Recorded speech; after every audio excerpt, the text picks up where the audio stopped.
శుభావందనాలు. అలాగనే మరి Facebook live ద్వారా, యూట్యూబ్ ద్వారా మరి వీక్షిస్తున్న మరి మా ప్రియులందరికీ ఎలియా మినిస్ట్రీస్ తరఫున, మా సంఘంలో సహవాసం తరఫున మీ అందరికీ ప్రత్యేకమైన శుభావందనాలు తెలియపరుస్తున్నాను. మరి మీ కొరకు మేము భారం కలిగి ప్రార్థిస్తున్నాం. మరి అలాగే మా కొరకు, మా పరిచర్ల కొరకు మరి మీరు మీ అనుదిన ప్రార్థనలో భారము కలిగి ప్రార్థించాలని మేము ఆశిస్తున్నాం. మరి దినకాల సమయంలో మరి ప్రాముఖ్యమైన సమయానికి మనం వచ్చి ఉన్నాం. మరి 9వ మరి కీర్తన గ్రంథము మనము ఆరాధన కీర్తనగా మనము చదువుకోవడానికి దేవుడు కృప చేశారు.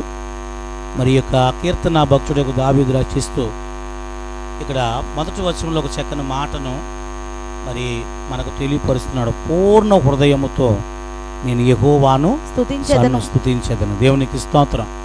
ఇదన కాలసములో మరి హృదయము అనేది చాలా మరి శ్రేష్టమైనది. మరి ఆత్మీయ జీవితంలో మరి హృదయానికి మరి చాలా ప్రాముఖ్యత. మరి బైబిల్ గ్రంథము యేసు ప్రభువారు అంటున్నారు, మీరు నాకు ఇచ్చే గొప్ప కానుక ఏంటంటే మీ హృదయము. మీ హృదయాన్ని నాకు ఇవ్వండి, మీ హృదయాన్ని నేను పరిశుద్ధపరుస్తాను. మీ హృదయమును నాకు కొద్దిగా స్థానం ఇస్తే, నేను మీలో ప్రవేశిస్తే మీలో ఉన్న చీకటి, మీలో ఉన్న ప్రతి విధమైన పాపము కూడా వైదొలిగి వెలుగుతో మీ హృదయాన్ని నింపుతాను. మరి దీని కాలశంలో గత మరి వారు మనం మాట్లాడుకున్నాం. 73వ కీర్తనలో ఈ విధంగా అంటున్నాడు, ఇశ్రాయేలీయుల ఎడల శుద్ధమైన హృదయం గలవారి ఎడల నిశ్చయముగా దేవుడు దయాళుడై ఉన్నాడు. మరి దీని కాలశంలో ఈ హృదయం అనేది ఏంటంటే అండి, మన యొక్క ఆత్మీయ జీవితంలో ఒక విద్యుత్తు తయారు చేసే ఒక కేంద్రం. ఎలాగైతే చూడండి, పూర్వం సైకిల్ డైనమా ఉండేది చూసారా, అలాగే ఇప్పుడు కూడా కార్లకి వెళ్ళడం కూడా డైనమా ఉంటుంది. ఇది తిరుగుతున్నప్పుడు ఆ డైనమాలో ఏమవుతుందంటే కరెంటు తయారవుతుందండి. ఆ కరెంటు మొత్తం ఆ బండి నడవడానికి కానీ, అలాగే లైట్లు పనిచేయడానికి కానీ, అక్కడ ఆ బండి అంతా సక్రమంగా పనిచేయడానికి ఈ డైనమాలో మరి ఆ కరెంటు ఉత్పత్తి అవుతూ ఉండాలి.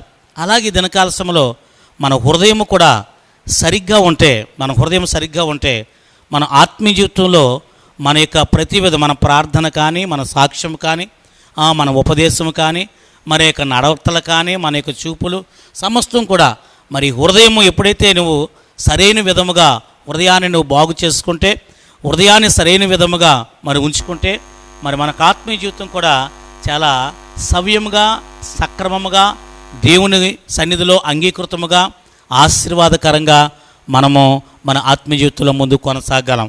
అయితే దినకాలశంలో పూర్ణ హృదయంతో యేసుప్రభు వారి దగ్గర కూడా ఒక వ్యక్తి వచ్చి యేసుప్రభుని అడుగుతున్నారు, అయ్యా మరి మేము ఎలా భక్తి చేయాలి, మరి సరైన భక్తి ఏ విధంగా చేయాలి, మరి అన్నిటికంటే శ్రేష్టమైన భక్తి ఏంటి అన్నప్పుడు యేసుప్రభు వారు అంటున్నారు, అయితే మరి మీకు తెలియదా అని అడిగినప్పుడు ఒక వ్యక్తి అంటున్నాడు, నీ దేవుడైనా మరి యెహోవాను పూర్ణ హృదయంతో, పూర్ణ మనసుతో, పూర్ణ ఆత్మతో నీ దేవుడైన యెహోవాని సేవించాలి, నిన్ను వలే నీ పొరుగువారిని.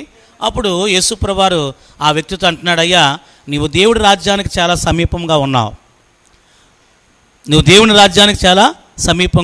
ఇది ఎందుకోసం చాలాసార్లు మనం భక్తి చేస్తుంటాం, ఎలాగ ప్రార్థన చేస్తుంటాం, ఎలాగండి పూర్ణ హృదయంతో కాదండి. కానుకలు ఇస్తుంటాం, ఎలాగా పూర్ణ హృదయంతో కాదు. పరిచర్య చేస్తుంటాం, ఎలాగా పూర్ణ హృదయంతో కాదు. ఈ దినకాలశంలో నీ హృదయము పూర్ణముగా దేవుని సన్నిధిలో పూర్ణ హృదయముతో నువ్వు ఏ పని చేసినా, అది ఈ దినకాలశంలో కొంతమంది పైకి భక్తి గలవారు వలె కనబడి, దాని శక్తిని ఆశ్రయించలేని వారుగా మనం ఉంటున్నాం. పూర్ణ హృదయంతో నువ్వు భక్తి చేయకపోతే భక్తిలో ఉన్న శక్తిని నువ్వు చూడలేవు, భక్తిలో ఉన్న శక్తిని మనం అనుభవించలేం.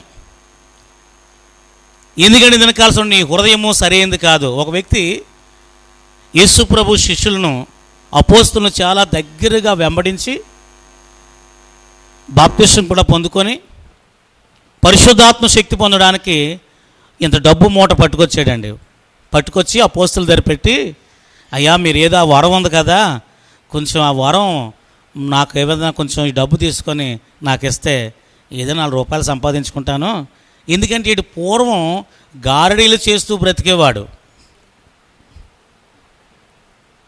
పరిశుద్ధాత్మ శక్తిని ఏమనుకుంటున్నాడంటే డబ్బుతో కొనేదాగా ఆలోచిస్తున్నాడు. అప్పుడు అంటున్నాడు, నాయన నీ హృదయం చాలా చెడిపోయిందయ్యా, నీ హృదయం దేవుని ఎదుట, దేవుని దృష్టి ఎదుట సరైనది కాదు. నీవు నీ హృదయాన్ని మార్చుకుంటే, ఈ చెడుతనాన్ని విడిచిపెడితే దేవుడు నిన్ను దయగలచగలడు అని చెప్పేసి మరి అపోస్తులు ఆ వ్యక్తికి చెప్పినట్లుగా అపోస్తుల కార్యాల్లో మనం చూస్తాం. ఈ దినకాలంలో ప్రియ క్రైస్తవ సహోదరులారా, దేవునికి ఎప్పుడైతే మన హృదయాన్ని సంపూర్ణంగా అర్పించామో మన జీవితంలో దేవుడు అద్భుత ఆశ్చర్య కార్యాలు దేవుడు చేయగల.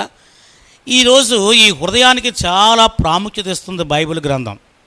యేసు ప్రభువు వారు కొండ మీద ప్రసంగంలో ఒక మాట మరి చెప్పాడు, హృదయ శుద్ధి గలవారు ధన్యులు. కొన్ని విషయాలు మీకు ఈరోజు చెప్పే ముందు సామెతల గ్రంథము 3వ అధ్యాయము, సామెతల గ్రంథం 3వ అధ్యాయము 1 నుంచి కొన్ని మాటలు చదువుదాం. చూడండి, సామెతల గ్రంథం 3వ అధ్యాయం 1 నుంచి కొన్ని మాటలు చదువుదాం. నా కుమారుడా, నా కుమారుడా, నా ఉపదేశమును మరవకము, నా ఉపదేశములను మరవకము, నా ఆజ్ఞలను హృదయపూర్వకముగా గైకొనుము, హృదయపూర్వకముగా గైకొనుము. అవి దీర్ఘాయువును, దీర్ఘాయువును, సుఖజీవముతో గడుచు సంవత్సరములను, శాంతిని నీకు కలగజేయును. దేవునికి స్తోత్రం. ఇదే కాలంలో ప్రియులారా, ఈ మాటలు మరి చాలా జ్ఞానవంతుడైన దేవుడి దగ్గర నుంచే జ్ఞాన వివేచన శక్తిని పొందిన సొలొమోను రచించిన సామెతల్లో ఒక మాట. ఈ సామెతల్లోనే 4వ అధ్యాయము 23వ వచనం కూడా ఒకసారి మనం చూద్దాం. చూడండి, నీ హృదయములో నుండి జీవధారలు బయలుదేరును, కాబట్టి అన్నిటికంటే ముఖ్యముగా నీ హృదయమును భద్రముగా కాపాడుకొనుము. ఏమంటున్నాడండి? అన్నిటికంటే ముఖ్యముగా నీ హృదయములో నుంచి జీవజల దారలు ఉబుకుతున్నాయి. నీ హృదయం సరిది లేదనుకోండి, నీ హృదయంలో పుట్టి అన్ని చెడ్డ ఆలోచనలే. అందుకే నీ ఓట ఎప్పుడు కూడా ఎలా ఉండాలండి?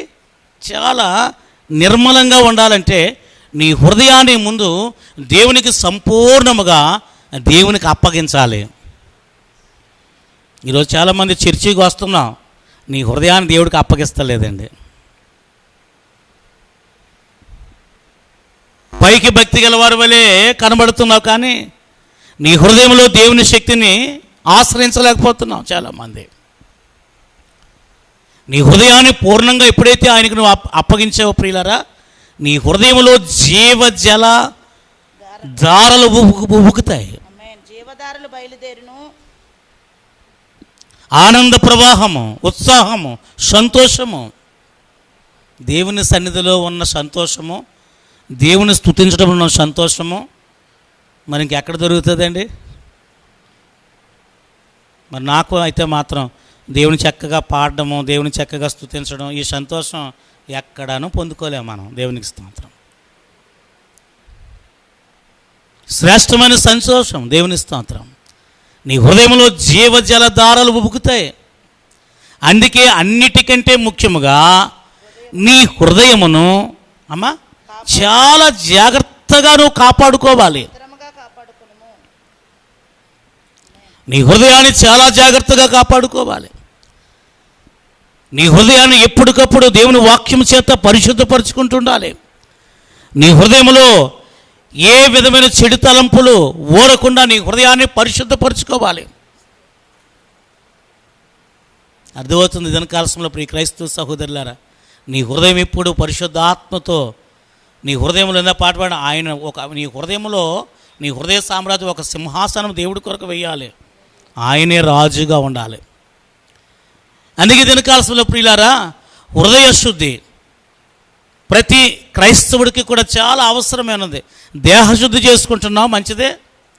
కొంతమంది పుణ్య నదుల్లో ములుగుతున్నారు అండి, కొన్ని వింత వింత ఆచారాలు పాటిస్తున్నారు. ఇలా చేస్తే శుద్ధి అయిపోతుంది, అలా చేస్తే శుద్ధి అయిపోతుంది. నీ హృదయాన్ని శుద్ధి చేసేవాడు ఒకడే, ఆయన ప్రభువైన యేసు క్రీస్తు వారు. ఎందుకంటే ఆయనే మన హృదయాన్ని శుభ్రం చేయడానికి కావలసిన పరిశుద్ధమైన రక్తమును మన కొరకు దారబోసాడండి. మన హృదయం కంటుకున్న ప్రతి విధమైన మచ్చ, కలంకము, ఈ హృదయంలో చాలా చెడు తలంపులన్నీ ఊరుతుంటాయండి ఎప్పటికప్పుడు. అందుకే దినకాలశంలో హృదయాన్ని పరిశీలించేవాడు ఆయన, హృదయాన్ని పరిశీలించేవాడు ఆయనే. ఇద్దరి కాలశంలో ప్రియ క్రైస్తవ సహోదరి సహోదరులారా, ఒకసారి మరి దేవునికి మాటను, ఈరోజు కొన్ని విషయాలు మరి చాలా ఉన్నాయి బైబిల్లో, అదని చెప్పుకోవడానికి మన సమయం తక్కువ. మరి శ్రేష్టమైన హృదయాలు 3 హృదయాలు, మరి అపరిశుద్ధమైన హృదయాలు 3 మనం తెలుసుకుందాం. 3 మనం తెలుసుకుందాం. చూడండి, ముందు మంచి హృదయం, శ్రేష్టమైన హృదయం కొరకు ముందు మనం తెలుసుకుందాం. మొదటి మరి ఆ మాటను మనం ఒకసారి చూద్దాం. చూడండి, శుద్ధమైన హృదయం. ఏంటండి? శుద్ధమైన హృదయం, పరిశుద్ధమైన హృదయం. దీని కొరకు కొండ మీద ప్రసంగంలో యేసుప్రభువారు చక్కని మాట ఇక్కడ మన కొరకు తెలియపరిచాడు. పరిశుద్ధమైన హృదయం కలగడం మనకి ఏమి సమకూర్చబడుతుంది? మొట్టమొదటి ఒకసారి చూద్దాం. చూడండి, మత్తయి సువార్త 5వ అధ్యాయం 8వ వచనము. మత్తయి సువార్త 5వ అధ్యాయం 8వ వచనము. హృదయ శుద్ధి గలవారు ధన్యులు, హృదయ శుద్ధి గలవారు ధన్యులు, వారు దేవుని చూచెదరు, వారు దేవునిని చూచెదరు. చాలండి. శుద్ధమైన హృదయం కలిగి ఉండడం వల్ల మనకి ఏంటి ధన్యత? ఓసారి అంటాడు ఆశాపయ్య, నేను శుద్ధమైన హృదయం కలిగి పరిశుద్ధమైన చేతులు కలిగి ఉండుట వ్యర్థమేనా అని అనుకుంటాడు. కానీ ఆ తర్వాత మళ్ళీ, అయ్యా నేను ఎంత పశుప్రాయుడిగా ఆలోచించానయ్యా. హృదయ శుద్ధి గలవారు ధన్యులు. దేవుడు మనకు ఒక గొప్ప ధన్యత అండి. హృదయ శుద్ధి గలవారు ధన్యులు, వారు దేవుని చూచెదరు. ఎప్పుడైతే నీ హృదయాన్ని శుద్ధిపరుచుకున్నావో ప్రియులారా, శుద్ధమైన హృదయం కలిగిన వారి పట్ల దేవుడు నిశ్చయముగా దయాళుడై ఉన్నాడు. ఇక్కడ దేవుడు యేసుప్రభువు వారు మరలా అంటున్నాడండి, దేవుణ్ణి చూసి దేవుడికి నీకు మధ్యన ఏ విధమైన అడ్డు ఉండదండి. దేవునితో ముఖాముఖిగా మాట్లాడుకునే కృపను దేవుడు మనకిస్తాడు. హృదయాలు శుద్ధి చేసుకున్నట వ్యర్థమా?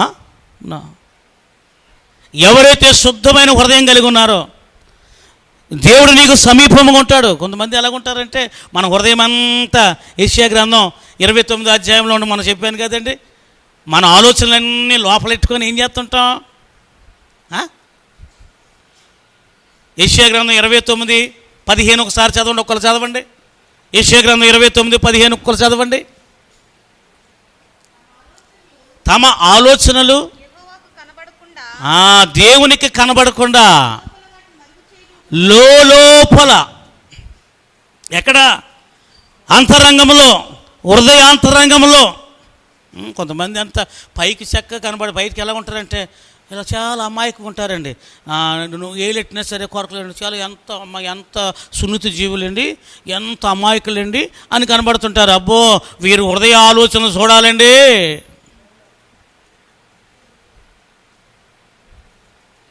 ఏమి ఎరగనోళ్ళ కింద ఉంటారండి, మాట కూడా బయటికి రానట్టుగా ఉంటారండి.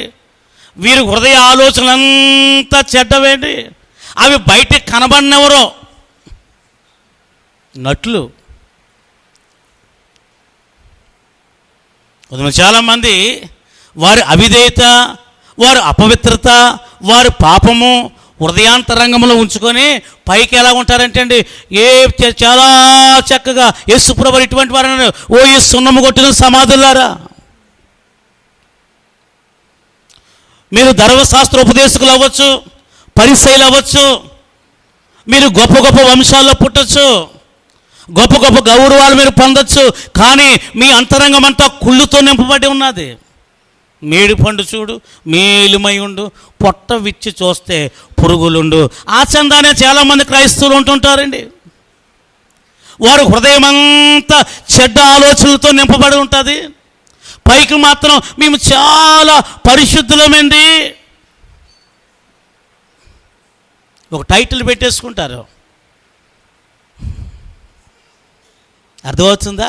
నిష్పక్షపాతముగా, నిర్మోహమాటముగా యేసు ప్రభువారు తన దగ్గరికి వచ్చిన ప్రధానులతో చెప్పాడండి, మీరు సున్నపు కొట్టును సమాధులయ్యా, మీకు దేవునికి చాలా దూరం ఉంది.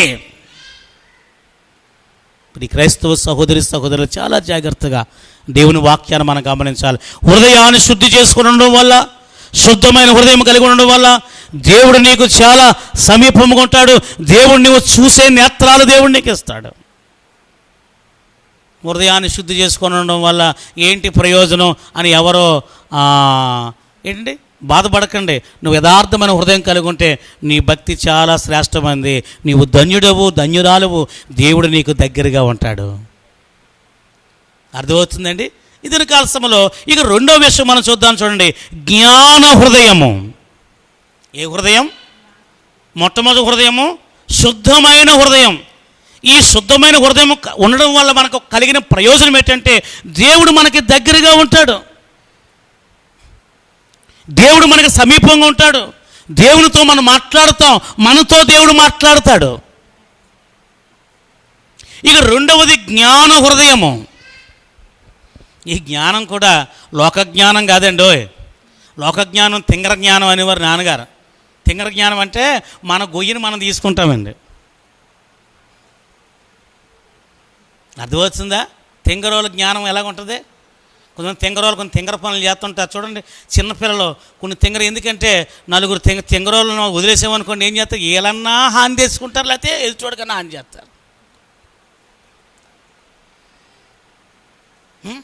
అలాగే తెలియదు. అందుకే చిన్నపిల్లల జ్ఞానం తక్కువగా కరెంటు దగ్గరికి కానీ, కొంచెం పదునైన చాకుల దగ్గరికి కానీ ఏంటి బ్లేడ్ ఎట్టుకొని మామిడికాయ చెక్కుకుందాం అనుకుంటాడు, ఏళ్ళు చెక్కేసుకుంటాడండి. ఈయన ఉంటుంది ఏంటంటే, నేను మామిడికాయ కోసేసుకోవాలా, నేను కూడా కట్ చేసేస్తాను. నీ పిల్లలు వచ్చి అంటుంది, అమ్మ నేను కాయగూరలు కట్ చేసేస్తానమ్మా. కాయగూరలు కట్ చేయదండి, ఏలు కాలు కోసేసుకుంటుంది. మొన్న ఒక వ్యక్తి కొంచెం తింగరగా ఉంటాడు, మాట్లాడరావు, ఓసలు కట్ చేస్తున్నాడు. ఆ మిషన్ అట్టుకున్నప్పటి నుంచి నాకు ఎందుకో ఆయన మీదే దృష్టి అండి. ముందు జాయింట్ చూసుకోరా బాబు అన్నాను, అన్నాడు.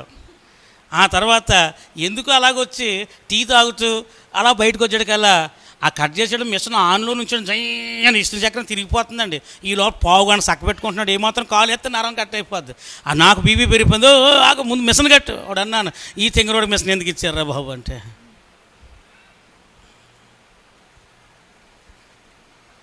జ్ఞానం ఉండాలి. ఆ మిషన్ మీద వర్క్ చేయాలంటే జ్ఞానం ఉండాలి. అలాగే దినకాల సమయంలో చాలామంది జ్ఞానము లేని వారుగా, జ్ఞానం అనుగ్రహించేది ఎవరు? ఈ లోక సంబంధమైన జ్ఞానం ఉంటుందండి, దైవిక జ్ఞానమే మనకు లేదు. దైవిక జ్ఞానం మనం పొందుకోవాలంటే దేవుడు ఇవ్వాలి జ్ఞాన హృదయము. ఈ జ్ఞాన హృదయం కొరకు సొలొమోను, ఇందాక మనకు సామెతల్లో నీ హృదయాన్ని అన్నిటికంటే జాగ్రత్తగా కాపాడుకోమన్నాడు చూసారండి. అటువంటి జ్ఞానం పొందిన సొలొమోను, పరమజ్ఞానైన సొలొమోను దేవుడి దగ్గర నుంచే పొందుకున్నాడు ఈ జ్ఞాన హృదయాన్ని. అర్థమవుతుందా? దేవుడి దగ్గర నుంచే పొందుకున్నాడు. చూడండి ఒకసారి మొదటి రాజుల గ్రంథము 3వ అధ్యాయము 9వ వచనం కొన్ని మాటలు మనం చదువుదాం. చూడండి, మొదటి రాజుల గ్రంథము 3వ అధ్యాయము 9వ వచనం కొన్ని మాటలు గొప్పదైన నీ జనమునకు, ఏంటండి ఇంత గొప్పదైన నీ జనమునను న్యాయము తీర్చగలవాడు ఎవడు? న్యాయము తీర్చగలవాడు ఎవడు? కాబట్టి నేను మంచి చెడ్డలు వివేచించి నీ జనులకు న్యాయము తీర్చునట్లు నీ దాసుడనైన నాకు వివేకము గల హృదయము దయచేయము. సొలొమోను చేసిన ఈ మనవి, సొలొమోను చేసిన ఈ మనవి ప్రభువునకు అనుకూలమైన గనుక. దేవుని స్తోత్రం. ఏంటండి? జ్ఞాన వివేకములు మంచి చెడులు తెలియజేస్తుందట. వివేచించి నీ జనులకు న్యాయము తీర్చడానికి కండు చేయండి. న్యాయము తీర్చినట్లు నీ దాసుడనైన నాకు వివేకము గల హృదయము దయచేయము.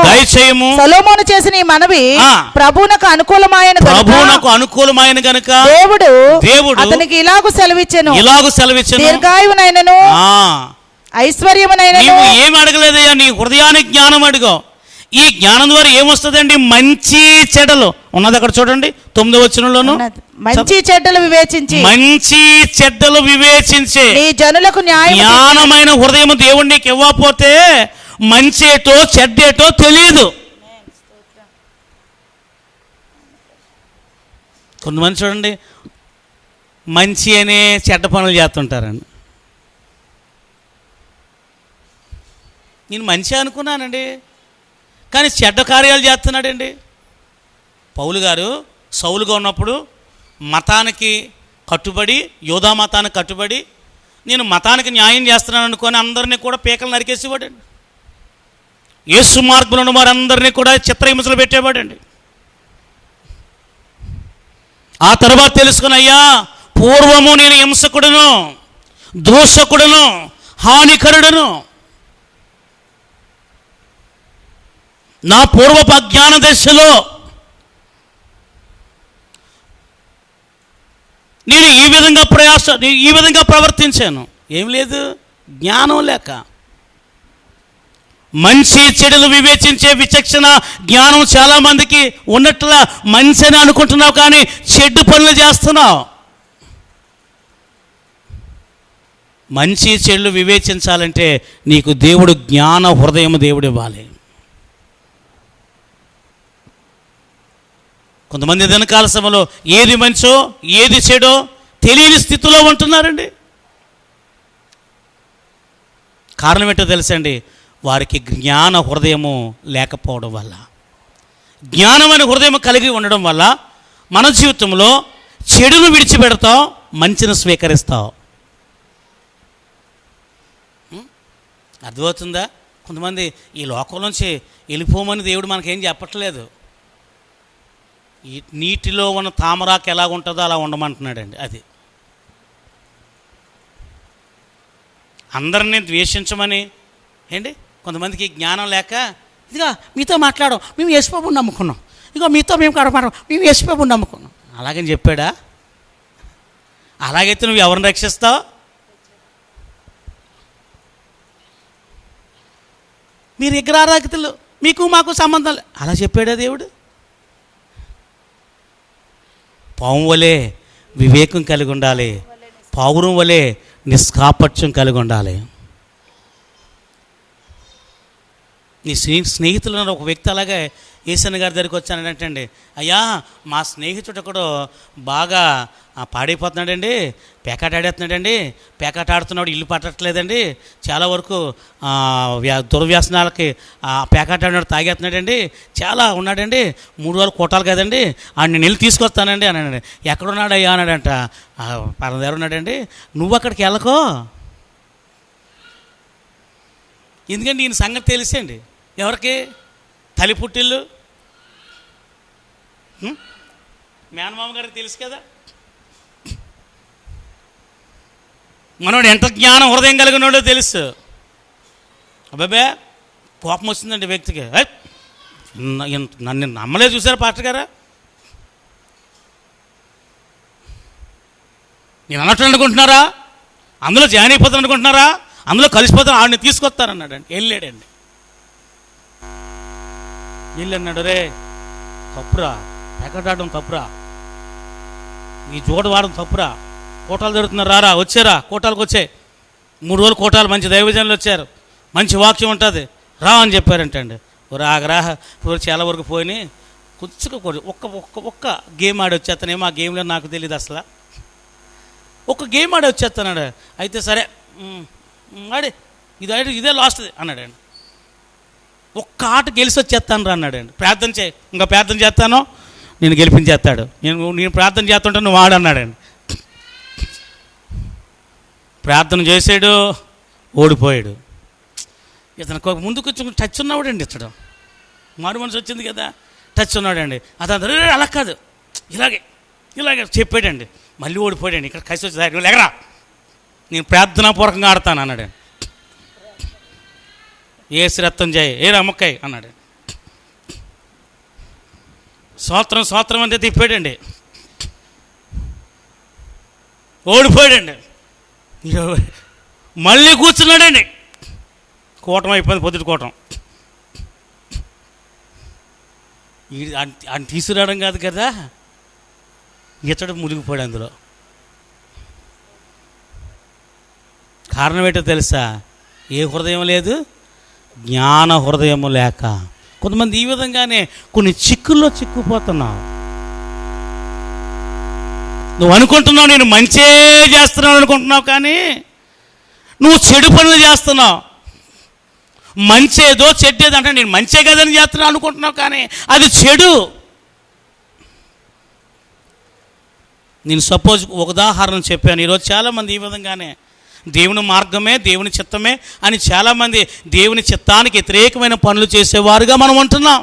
కారణం ఏంటంటే జ్ఞాన హృదయం లేక. చూడండి, ఈ జ్ఞాన హృదయం కొరకే సామెతల గ్రంథం 16వ అధ్యాయము 21 నుండి 23 వరకు గబగబగా చదువుదాం. సామెతల గ్రంథము 16వ అధ్యాయము 21 నుండి 23 వరకు గబగబా చదవండి. జ్ఞాన హృదయుడు వివేకి అనబడును రుచిగల మాటలు పలుకుట వలన విద్య ఎక్కువవుతుంది. తెలివి గలవానికి వాని తెలివే జీవపు ఓట మూడులకు వారి మూఢత్వమే శిక్ష. జ్ఞానుని హృదయము వాని నోటికి తెలివి కలిగించును. వాని పెదవులకు విద్య విస్తరింపచేయును. స్తోత్రం. జ్ఞానం వలన దినకాలశంలో నీవు తెలివైన మాటలు మాట్లాడేవాడివి. మంచేదో చెడేదో వివేచించే జ్ఞానం దేవుడు మనకిస్తాడు. అర్థమవుతుందా? మొదటిది శుద్ధమైన హృదయం కలగడం వల్ల దేవుడికి నువ్వు సమీపంగా ఉంటావు, దేవుని చూచే కృపిస్తాడు.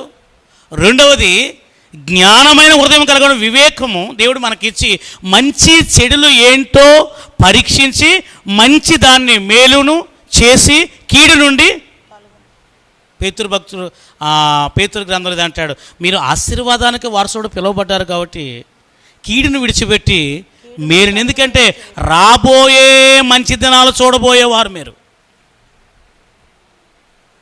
కీడును విడిచిపెట్టాలి, మేలు చేయాలి. ఇది జ్ఞాన హృదయం కలిగిన వారికే పైనుండి వచ్చిన జ్ఞానం. ఇలా చెప్పుకుంటూ పోతే చాలా విషయాలు ఉన్నాయి.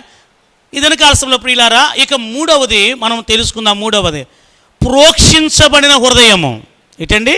ప్రోక్షించబడిన హృదయము. దీన్నే పశ్చాత్తాపముతో కూడిన హృదయము, యేసు రక్తము ద్వారా శుద్ధీకరణ చేయబడిన హృదయము,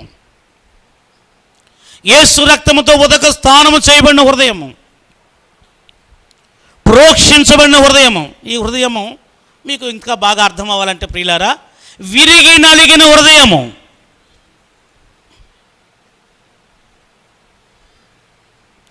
యేసు క్రీస్తుకు సిలువను జ్ఞాపకం చేసుకుంటూ, సిలువలో ఆయన పొందిన ఆ వేదనను, ఆ నలుగురిని జ్ఞాపకం చేసుకుంటూ, ఆ సిలువ రక్తము ద్వారా నీ హృదయాన్ని ప్రోక్షించి శుద్ధీకరణ చేసి పశ్చాత్తాపముతో కృంగి దేవుని సన్నిధిలో కన్నీరు కార్చి ప్రార్థించి శుద్ధీకరణ చేయబడిన హృదయము, ప్రోక్షించబడిన హృదయము. హెబ్రీయులకు రాసిన పత్రిక 10వ అధ్యాయము 22వ వచనము. హెబ్రీయులకు రాసిన పత్రిక 10వ అధ్యాయము. మనస్సాక్షికి ఈ 10వ అధ్యాయము మొత్తం అంతా మీరు చదివితే ప్రియులారా, ఇక్కడ దేవుడు చేసిన బలి, అలాగే ఆయన రక్తంలో మనకిచ్చిన పాప విమోచన ఇవన్నీ తెలుస్తాయి. చూడండి, 10వ అధ్యాయము 22వ వచనం దగ్గర నుంచి మనము చదువుకుందాం. చూడండి ఒకసారి. మనస్సాక్షికి కల్మషము తోచకుండునట్లు ప్రోక్షింపబడిన హృదయములను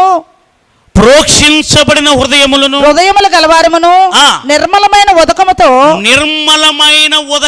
స్నానము చేసిన శరీరముల గలవారమునై శుద్ధీకరించబడిన శరీరాలు.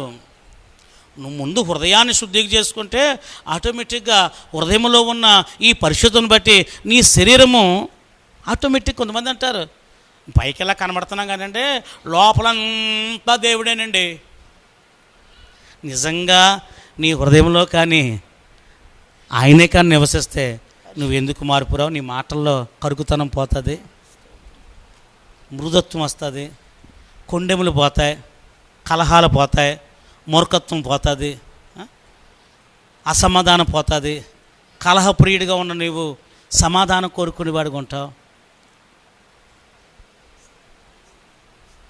నిజంగా నీ హృదయము ప్రోక్షించబడిన హృదయం అయితే యేసుక్రీస్తు సిలువను జ్ఞాపకం చేసుకొని, ఆయన బలియాగమును జ్ఞాపకం చేసుకొని మీకు ఇళ్ళకి వెళ్ళిన తర్వాత ఖాళీగా ఉంటే హెబ్రీ 10వ అధ్యాయం చదవండి.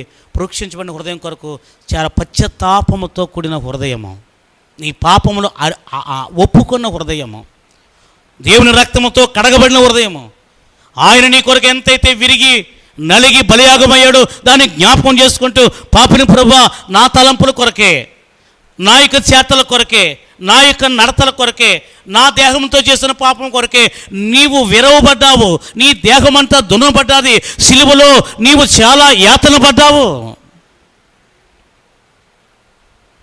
ప్రోక్షించబడిన హృదయం చాలా ప్రాముఖ్యమైనది.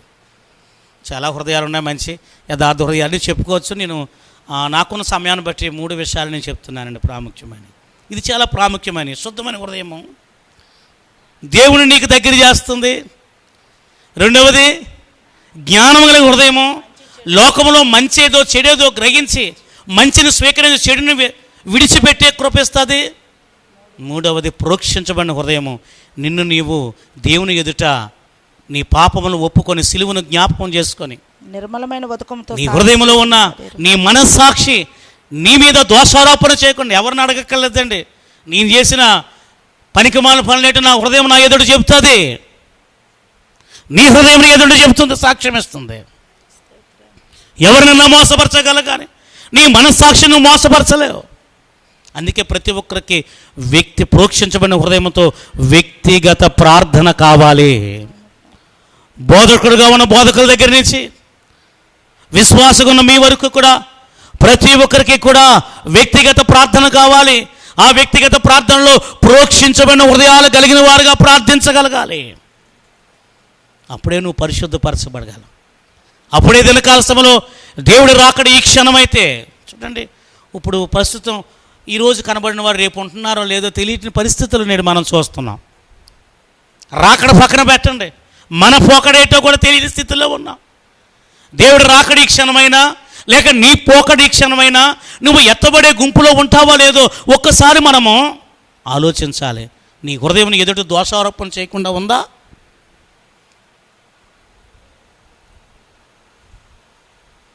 నీ హృదయమే నేను నిందిస్తుందా? యథార్థమైన హృదయంతో ఒక్కసారి నువ్వు నీ మనస్సాక్షిని అడిగితే కొంతమంది చూపిస్తుంటారు చూడండి, ఈ డ్రామాల్లోనో లేకపోతే ఈ సినిమాల్లోనో లోపల నుంచి ఇంకోటి వస్తుంటాడు నా అర్థంలో, నాలో ఉంటాడు ఇంకోటి వస్తాడండి. ఆడు చెప్తుండే, రే ప్రసాద్ ఇంత పనికి మళ్ళీ చాలా ఎత్తున్నావు ఎట్రా, ఇంత చెంగర పనులు చేస్తున్నావు ఎట్రా, ఇంత తప్పులు చేస్తున్నావు ఎట్రా, ఇది తప్పు కదా.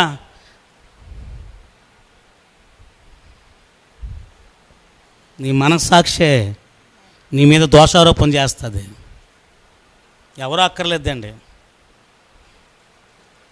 నువ్వు ప్రోక్షించబడిన హృదయం కలిగి పశ్చాత్తాపంతో యేసు రక్తములో నీ హృదయాన్ని ప్రోక్షించి నువ్వెప్పుడైతే నువ్వు పశ్చాత్తాపం దేవుని సన్నిధిలో యేసు నామములో నువ్వు చేసిన ప్రతి పాపాన్ని ఎప్పుడైతే ఒప్పుకున్నావో, ప్రతి అతిక్రమాన్ని ఒప్పుకున్నావో ప్రియులారా, ఇదిన కాలశంలో దేవుడు మనకున్న ప్రతి విధమైన పాపము నుండి మనల్ని కడిగి పరిశుద్ధపరిచి ఆయన ఎదుటి నిర్దోషులుగా నిష్కల్మషులుగా నిలవబడే ధైర్యాన్ని దేవుడు మనకిస్తాడు. ఎన్ని హృదయాలు? మంచి హృదయాలు 3 తెలుసుకున్నాం. శుద్ధమైన హృదయం, రెండేటండి అమ్మా, జ్ఞానము హృదయము, ప్రోక్షించబడను. మరి చెత్త హృదయాలు కూడా చూసుకుందామా? 3 చెత్త హృదయాలు కూడా చూసుకుందాం. ఇటువంటి వారు కూడా తారసపడుతుంటారండి. ఒకసారి ఇటువంటివి కూడా మనకుంటాయి, ఇటువంటివి కూడా మనం చూసుకుంది. దీనికి ఆపోజిట్ పరిశుద్ధమైన దైవిక హృదయాలు 3, చెత్త హృదయాలు. ఇటువంటి హృదయం కలిగిన వారిని కూడా ఒకసారి 3 చూసుకుందాం. మొదటిది వెనుక తీసిన హృదయము. ఏంటండి? ఆత్మీయ జీవితంలో వెనుక తీసిన హృదయము. కొంతమంది ఆత్మీయతలో కొంతకాలం ముందుకు బాగానే కొనసాగుతావు, ఆ తర్వాత నీవు వెనుక తీసిన హృదయము. ఈ విషయంలో చూడండి, కీర్తన గ్రంథము 44వ అధ్యాయము 18వ వచనం. కోరాహు కుమారులు మరి దీని కొరకు మనకు ఒక వచనాన్ని తెలియపరుస్తున్నారు. చూడండి, కీర్తన గ్రంథము 44వ అధ్యాయము 18వ వచనము. మా హృదయము వెనుకకు మరలిపోలేదు, వెనుకకు మరలిపోలేదు. మా అడుగులు నీ మార్గమును విడిచి తొలగిపోలేదు, నీ మార్గమును విడిచి తొలగిపోలేదు. ఈ కీర్తనను కొరాహు కుమారులు దేవుని సన్నిధిలో చేసిన ప్రార్థన. ఎవరి కొరాహు? అరణ్య మార్గంలో మోషే నాయకత్వం నడిపించబడుతూ, వీళ్ళ కొరకు చెప్పుకోవాలంటే ఒకసారి చెప్పాను కదా, నిర్గమాకాండలో ఉంటుందండి. దేవుడి మార్గంలో కొన్ని శోధనలు వచ్చినప్పుడు, కొన్ని పరీక్షలు వచ్చినప్పుడు ఇలా గ్రూపుగా తయారయ్యి మోషే మీద, అహరోను మీద, మిరియాం మీద, దైవిక జనాంగం మీద తిరుగుబాటు చేస్తే వీళ్ళు ఏమంటున్నారు తెలుసండి? సినాయి పర్వతం మీద మోషే గారు ఆ సినాయి పర్వతం మీద దేవుడితో మాట్లాడిపోతూ 40 దినాలు అక్కడ ఉన్నప్పుడు మనల్ని ఇప్పుడు వరకు నడిపించిన మోషే ఉన్నాడో, బతికాడో, చచ్చాడో మనకు తెలియదు. కాబట్టి మనం ఒక నాయకుడిని ఏర్పాటు చేసుకుని, మనకు ఒక దేవుడు కావాలి, మనం ఒక నాయకుడిని ఏర్పాటు చేసుకుని వెనక్కి వెళ్ళిపోదాం. మనకు ఐగుప్తే బాగుంది, ఏదో కూలో నాలు చేసుకుంటూ ఆ దాసిపత్రంలోనే ఉందాం. ఎర్ర సముద్రానికి వచ్చేటప్పుడు కూడా మళ్ళీ ఫస్ట్లోనే మొదలెట్టారు ఏంటండి? ఐగుప్తులో మాకు సమాధి చేయడానికి స్థలం లేక ఇక్కడ తీసుకొచ్చావా? దేవుడు మార్గం అన్నా. ఓ సహోదరు అలాగే అన్ని విషయాలకి కూడా వెళ్ళిపోతుందండి. ఎక్కడ పడితే అక్కడికి వెళ్ళిపోయేది. ఒకటి మాత్రం అడ్డెట్టుకుని ఏంటో తెలుసండి, దేవుడు మందిరానికి వస్తే ఆవిడకి వచ్చింది. ఎక్కడికి వెళ్ళలేదండి బాబు, ఎక్కడికి వెళ్ళలేకపోయినా మందిరానికి వచ్చిన వాళ్ళకి మళ్ళీ అందరికీ ఎటకారం చేసేదండి. ఏటో అజ్ఞానం అంటే దేవుడి మందిరానికి వెళ్తే అజ్ఞానం అంట. అలాగే వెళ్ళిపోతున్నారు. మనం పోతే ఎక్కడికి వెళ్ళలేదండి బాబా, అలాగే వచ్చేసింది బాబా. అమ్మా జాగ్రత్తగా ఉన్నామా? జీడిపప్పు పెడుతున్నారా? తినమ్మా జాగ్రత్త.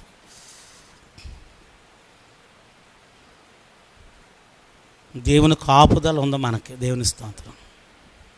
చాలామంది దేవుని పడి ఎడుతున్నారు, ప్రభా మమ్మల్ని ఎవరు రక్షించలేరు నాయన, నీవే మనల్ని రక్షించాలి.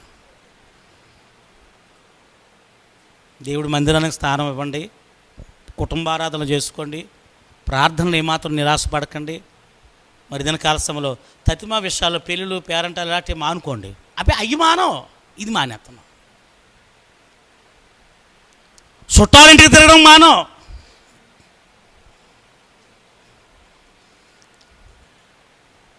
మరి క్రైస్తవ సహోదరులారా, దేవుడు మన శరీరంలో పెట్టేటువంటి గొప్ప వ్యాధి నిరోధక శక్తి. దేవుడు కృప ద్వారా దేవుడు మన బలపరిచి నడిపిస్తాడు. అర్థమవుతుంది? దాని కాలశంలో ప్రియ క్రైస్తవ సహోదరులారా, వెనుక తీసే హృదయం. ఏ హృదయం? వెనుక తీసే హృదయం. ప్రార్థనలో వెనుక తీసేస్తున్నావు, పరిశుద్ధతలో కోల్పోతున్నావు.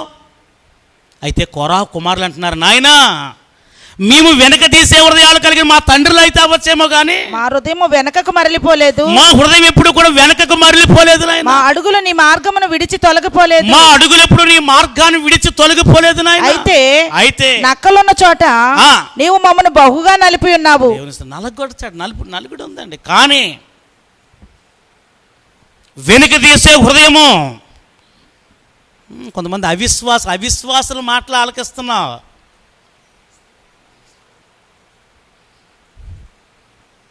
ఇంతకంటే గొప్ప శోధనలు మనం జయించాము కదా, ఇంతకంటే గొప్ప వ్యాధులు మనం జయించాము కదా,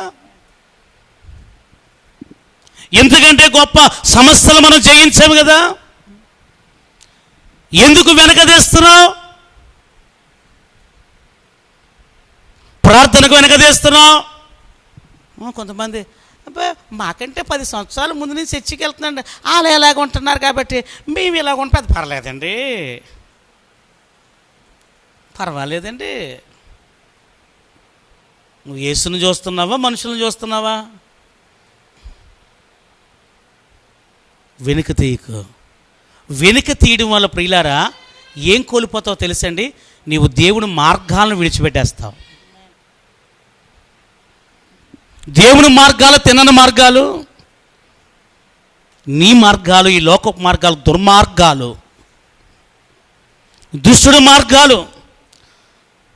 వెనుక తీసిన వారు దేవుడు మార్గం. అందుకే దినకాలశంలో భక్తి మార్గము తొలగిన వారి క్రియలు నాకు అసహ్యములు, అవి నాకు అంటనయ్యను. కొంత భక్తి మార్గం తొలగిపోతున్నారు. అయ్యో అవివేకులైన గలతీలారా, ఎవరు మిమ్మల్ని భ్రమ పెట్టారు? మొదట ఆత్మానుసారంగా ప్రారంభించి తుదకు మీరు శరీరానుసారులుగా పరిపూర్ణవుతున్నారా? దేవుని మార్గాలు పరిశుద్ధమైన మార్గాలు, రక్షణ పొందిన కొత్తలో నీకున్న మార్గాలు, రక్షణ పొందిన కొత్తలో నీకున్న తీర్మానము, రక్షణ పొందిన కొత్తలో నీకున్న నిబంధన. అవిశ్వాసాలు చూస్తున్నావు, నామకార్థాలు చూస్తున్నావు, లేకపోతే భక్తి మార్గంలో వెనక తట్టు చూసి వారిని చూస్తున్నావు. ఉన్నారు మన అన్నయ్యలు చాలామంది ఉన్నారు, వెనక తట్టు చూసి దేవుడి మార్గాలు విడిచిపోయిన వారు. లోతు, సాంసోను, సౌలు, ఇస్కరియోతు యోధా, అది వచ్చిందా? దేమా పౌలుని వెంబడించిన వ్యక్తి ఇహలోకమును స్నేహించి మార్గం తప్పిపోయాడు. వెనక తీసిన హృదయము, దేవుని మార్గాల నుంచి తొలగిపోతాం. ఇక రెండవ విషయాన్ని చూద్దాం. చూడండి, చెడిపోయిన హృదయము. ఏ హృదయము? చెడిపోయిన హృదయము. అబ్బో, కొంతమంది హృదయాలు చాలా చెడిపోతాయండి. ఆదికాండము 6వ అధ్యాయంలో చూడండి, ఆదికాండము 6వ అధ్యాయము నోవాహుతో దేవుడు మాట్లాడుతూ ఈ విషయాన్ని దేవుడు తెలియపరుస్తున్నాడు. 6వ అధ్యాయము 5వ వచనం చదవండి.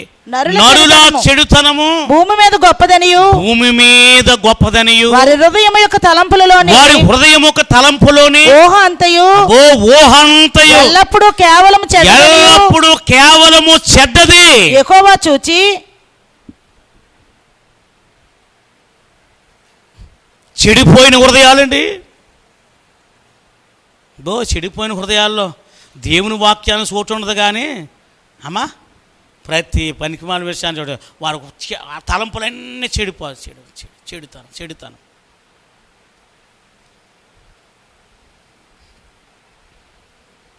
చెడ్డ తలంపులు, చెడ్డ ఆలోచనలు. నోవా కాలంలో నరుల హృదయాలన్నీ చెడుతనంతో నింపబడిపోయి ఉన్నాయి. భయంకరమైన శాపానికి ఉగ్రతకు పోయారండి. ఇందా చెప్పాను కదా, చెడిపోయింది వాడు హృదయము ధనాపేక్షతో. గారడి సీమోను దేవుని ద్వారా ఏదో లాభం సంపాదించాలనుకున్నాడండి. పరిశుద్ధాత్మ వరం పొందుకొని, ఎందుకంటే వీడికి అలవాటు గారడీలు చేయడం. గారడి ఎంత తెలుసు కదా, మోసం. నీ హృదయము ఘోరమైన దుష్టత్వంతో చెడుతనంతో నింపబడిపోయింది. అయ్యా, ఇది దేవుని దగ్గర సరైనది కాదు. చెడిపోయిన నీ హృదయము, ఘోర దుష్టత్వంతో నింపడి నీ హృదయాన్ని మార్చుకుంటే సరి. లేకపోతే ఉగ్రత పొంచి ఉంది, శాపం పొంచి ఉంది. హృదయంలో ఉన్న చెడుతనం బట్టే కదా దినకాల సమయంలో నీ నోరు మాట్లాడుతుంది. చెడ్డ మాటలు నువ్వు మాట్లాడుతున్నావు అంటే, కపటమైన మాటలు మాట్లాడుతూ ఉంటే, వంచనతో కూడిన మాటలు మాట్లాడుతున్నావు అంటే, కొండాలు మాట్లాడుతున్నావు అంటే,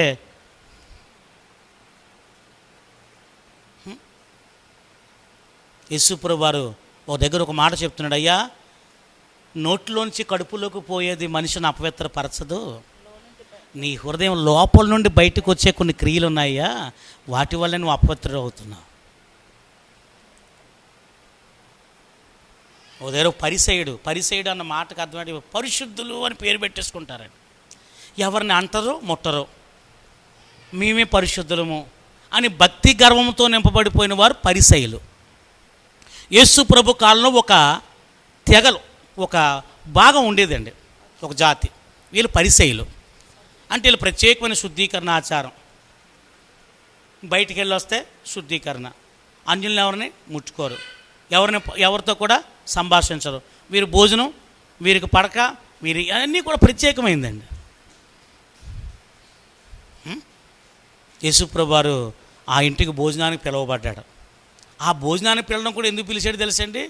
యేసుప్రభు వారు అండి సెలబ్రిటీ, అంటే చాలామందికి తెలుసున్న ముఖం, చాలామందికి అందరిలో కూడా గనుడిగా కొనియాడబడుతున్నాడు. యేసుప్రభు ఎక్కడుంటే అనేకమైన జనం గుంపు కూడుతున్నారండి.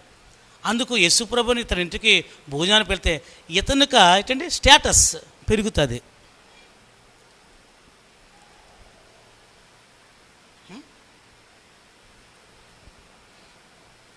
అని చెప్పేసి యేసుప్రభు శిష్యుల్ని భోజనానికి పిలిచాడండి. ఆడి బుద్ధి చెప్పాలని. యేసుప్రభు ఎవరో కాలు చేత అంటే యేసుప్రభు శిష్యులు ఒకసారి ఒక వ్యక్తి అండి, యేసుప్రభు శిష్యులు ఏంటి భోజనం చేత కాలు చేతులు కడుక్కోరాడే శుభ్రం లేనిలా కాదబ్బాయి. యేసుప్రభుకి ఇచ్చిన సమయం తక్కువ, 3 సంవత్సరాలు 6 నెలలే. ఆ 3 సంవత్సరాలు 6 నెలలు చాలా గొప్ప పరిచయం చేశాడు కాబట్టి దాన్ని కూడా వీడి కనువిప్పు కలగడానికి వాడుకున్నాడు.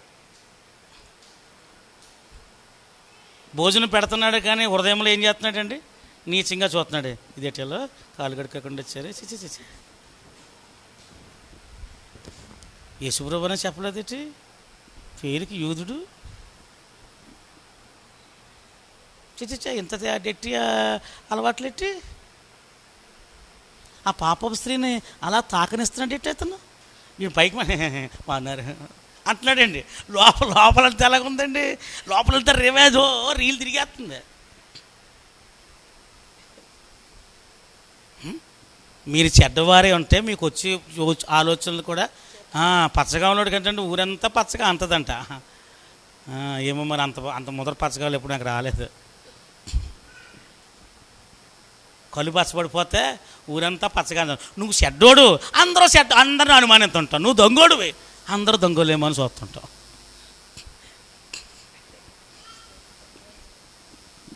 నువ్వు అన్ని అబద్ధాలు చెప్తావు, అందరూ అబద్ధాలు చెప్తారేమో అనుకుంటావు. అర్థమవుతుందా? చెడ్డవారికి అన్నీ చెడ్డగా ఉంటాయి, పరిశుద్ధులకు నీ హృదయం ముందు అమ్మా చెడుతనము నుంచి తొలగించుకుంటే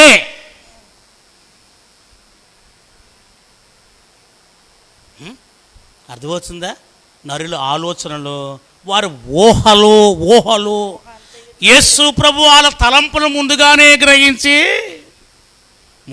గ్రహించేసాడండో. ఆయన ఆవులంతా పేగులు లెక్కెట్టేస్తాడు. ఆయన ఏంటంటే గొప్ప స్కానింగ్. ఏ స్కానింగ్ అని రోగం తేలిపోతే సిటీ స్కాన్, ఎంఆర్ఐ స్కాన్ తీసుకోమ్మా, సిటీ స్కాన్ తీసుకోమ్మా. యేసు ప్రభు హృదయాంతరంగాలు పరిశీలించే స్కానింగ్ ఆయన కళ్ళు. ఆదాము అవ్వమ్మ ఎక్కడున్నారో ఆ పొదచాట్లు ఏం చేస్తా తెలుసు దేవుడికి.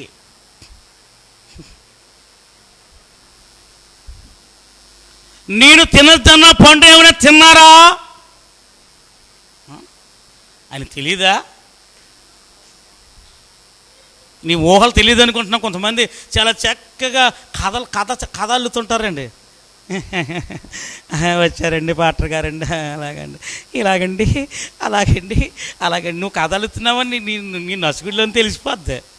మరి నువ్వు చెప్పింది ఆలకించాలి కదా, ఏదన్నా పట్టాలి మరి మంత్రసాని. ఎందుకంటే నువ్వు పాడవకూడదని, నువ్వు దేవుడు ఆశీర్వాదం పొందాలనే దైవజనులుగా మా ఆశ. నువ్వు అనేక సార్లు ఇసుక్కుంటావో, ఒక్కోసారి సోనుక్కుంటూ ఉంటావో, తిట్టుకుంటూ ఉంటావో.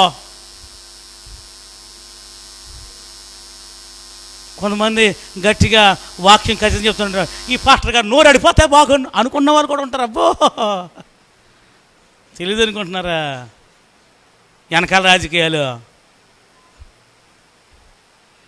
వెనకాల రాజకీయం అంతా తెలియదు అనుకుంటున్నా దేవుడికి. సౌలు గారు వేసిన వెనకాల రాజకీయం అంతా దేవుడికి తెలియలేదా? దారిలోనే చెప్పాడు.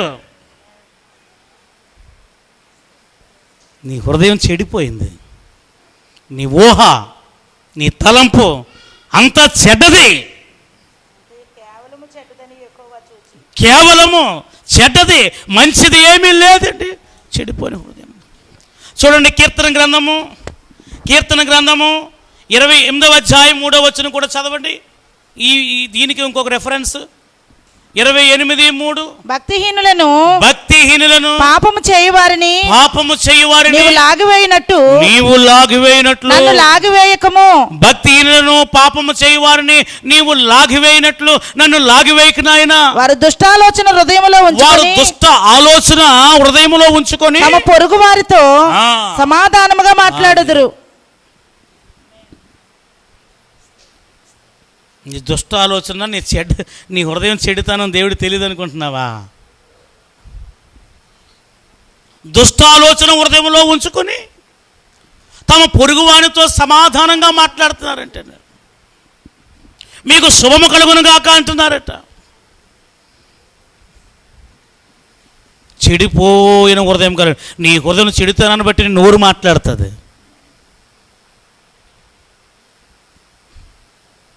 నీ హృదయం చెడితేనని బట్టి నీకు అడుగు జాడలు ఉంటాయి. నీ ఊహ, నీ తలంపు చెడ్డది. అర్థమవుతుందండి దాని కాలశంలో ప్రియులారా. ఇక 3వ మాటను మనము, ఇది చాలా ప్రాముఖ్యమైనది అమ్మా, గర్వపు హృదయము, అహంకార హృదయం. కొంతమంది ఇది చాలా భయంకరమైనదండి. అసలు క్రైస్తవులకి ఇది అసలు ఉండకూడదు. అహంకారము.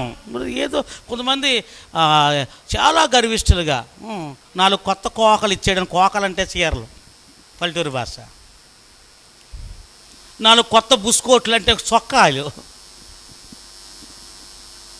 కొంచెం 4 పిసర్లు ఇచ్చేయడం. పిసర్లో చెవులోకి ముక్కులోకి నీళ్ళు, అతనే తన ఎత్తు కాసారు పిసర్లు.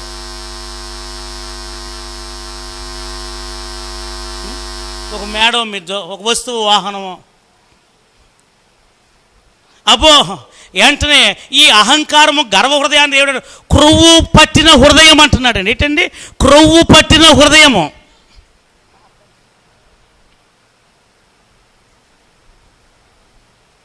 ఏదన్నా పట్టచ్చు కానీ హృదయాన్ని క్రొవ్వు పట్టకూడదండి. గుండె ఆగిపోద్ది. రోజు ఎక్సర్సైజ్ చేయాలి. మన నిబంధన చేయాలని పాట పాడడం కదండి. వాక్యమే మనకు ఆహారము, ప్రార్థనే వ్యాయామము, అనుదినము మంచి ఆహారం తినాలి. 4 అడుగులు వేస్తే అంటున్నామండి, చెమటలు ఎట్టేస్తున్నాయండి, గుండె దడగా ఉండండి. చూడండి అమ్మా, మంచి తిని కొలెస్ట్రాల్ అని కొవ్వు పట్టకుండా ఉన్న తిండి తినాలి. కొంచెం ఎక్సర్సైజ్ చేయాలి, పొద్దుటే వాకింగ్ చేయాలి, కొంచెం వర్కౌట్లు చేయాలి. హృదయానికి కొన్ని కొవ్వు కరిగించుకోవాలి, లేకపోతే ఆగిపోద్ది గుండె. ఇదన్నా పర్లేదు కానీ అమ్మా హృదయానికి మాత్రం గర్వం అట్టకూడదు. అహంకారమైన హృదయము, గర్వపు హృదయము. అబ్బో కొద్దిగా దేవుడు కృపిస్తే చాలు, 4 ఏళ్ళు నోట్లోకి వెళ్తే చాలండి. అయ్యో ఎన్నడు ఎరగనాడంట గుర్రం ఎక్కాడంటే అండి. అబ్బో కింద మీద పడ్డాడు ఆ గుర్రం కాలు. ఎందుకంటే గుర్రం స్వారీ చేయడం రాదు వీడికి.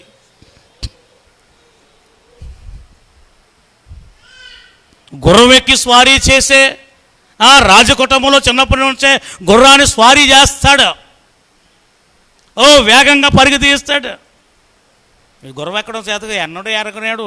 ఎక్కేడు గుర్రం, కింద మీద పడ్డాడు. ఆ గుర్రం కాలు కిందే 10 నలిగిపోయాడండి. నీ హృదయ గర్వమే, నీ అహంకారమే ఇదని కాలశంలో నిన్ను భయంకరమైన చిక్కుల్లోనూ, పాపంలోనూ, నాశనకరమైన గుంటల్లోనూ పడేస్తుంది. అందుకే దినకాల సభలో, భక్తి జీవితంలో మన హృదయంలో గర్వం అనేది మాత్రం కూడా రావడానికి వీలు లేదు. నువ్వు ఎంత అత్యధికమైన కృపదేవుడు నీకు ఇచ్చిన ఎలా అంటారు, బిల్డప్, బడాయి, గర్వము, అహంకారము. చూడండి, అహంకార హృదయం కొరకు 17వ అధ్యాయము 10వ వచనం, కీర్తన గ్రంథం 17:10 ఒకసారి చదవండి. కీర్తన 17వ అధ్యాయం 10వ వచనము. వారు తమ హృదయమును కఠినపరుచుకొని ఉన్నారు. అహంకార హృదయం కలిగిన వారు కఠినమైన హృదయము. వారి నోరు దేవుని మాటకు ఏమాత్రం కూడా లోబడరు. అలాగే పాస్టర్ గారు అలా చెప్పాలి కాబట్టి చెప్తారండి. మన పని మనదేనండి. మనమేం తక్కువ? కీర్తన గ్రంథం 23వ కీర్తన మనకు తెలీదా? ఎన్నిసార్లు చదివాం, ఎన్నిసార్లు విన్నాం?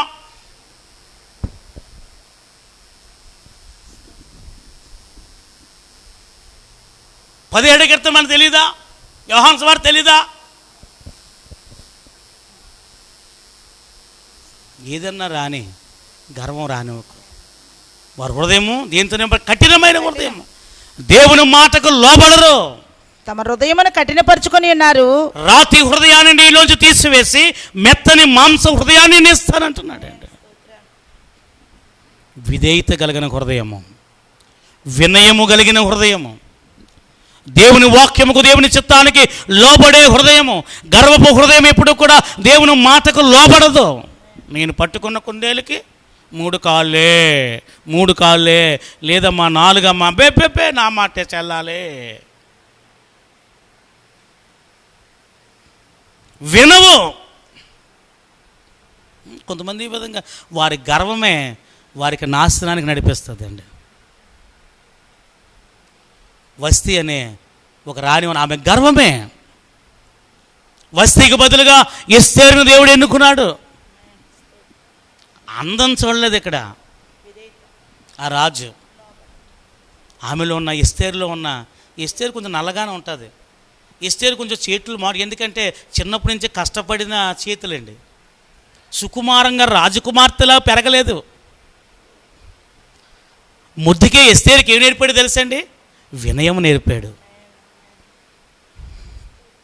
విధేయత నేర్పాడు. కొంతమంది చూడండి తల పొగరు. మన పిల్లలకు కూడా ఇద్దరు కాల్సిన ప్రియులారా, పొగరు నేర్పకూడదండి. నా వంక చూడండి, అందరూ నా వంక చూడాలి. ప్రార్థన అయిపోయిన తర్వాత అమ్మాయిని మీకు ఇచ్చేస్తాం, రక్షిస్తాను, ఒక అరగంట సేపు ఆడించుకోండి అందరూ. అమ్మ 1 గంట వరకు ఉంటావు, 2 గంటల వరకు ఉంటావు. సీసీ కెమెరాలు కూడా ఎట్టు ఎంతసేపు ఆడుకున్నావు, తర్వాత నేను చూడవచ్చు. ఈ మందిరము సీసీ కెమెరా పర్యవేక్షణలో ఉంది 24 hours. 4 వైపులు ఉన్నాయి, జాగ్రత్త కెమెరాలు. ఇదిగో మీరు అందరూ కనబడి మీరు పడుకున్నారో ఏం చేస్తున్నారో నేను అక్కడ పెట్టుకొని ఖాళీగా ఉన్నప్పుడు ఏ సోమవారం చూస్తే తెర మీద కూడా వేసుకోవచ్చు మనం, రికార్డింగ్ అయింది.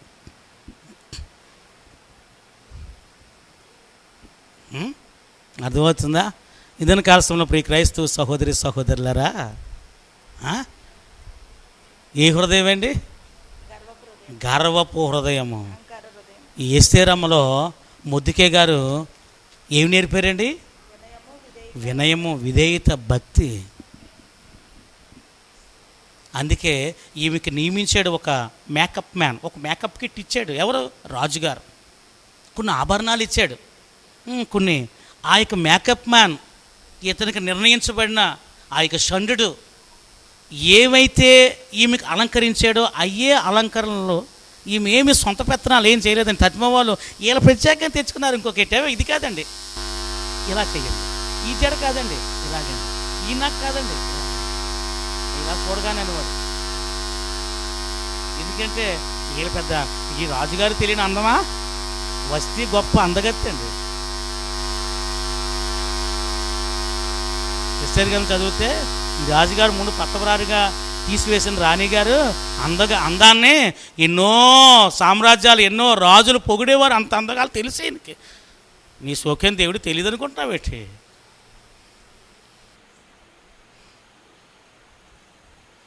దీనికో గర్వం బాబాయ్, నా సోకు చూడండో, నా డబ్బు చూడండో, నా ఉద్యోగం చూడండో, నా ఐశ్వర్యం చూడండి. ఈ ఐశ్వర్యము ఇవన్నీ దేవుడికి తెలియనివా?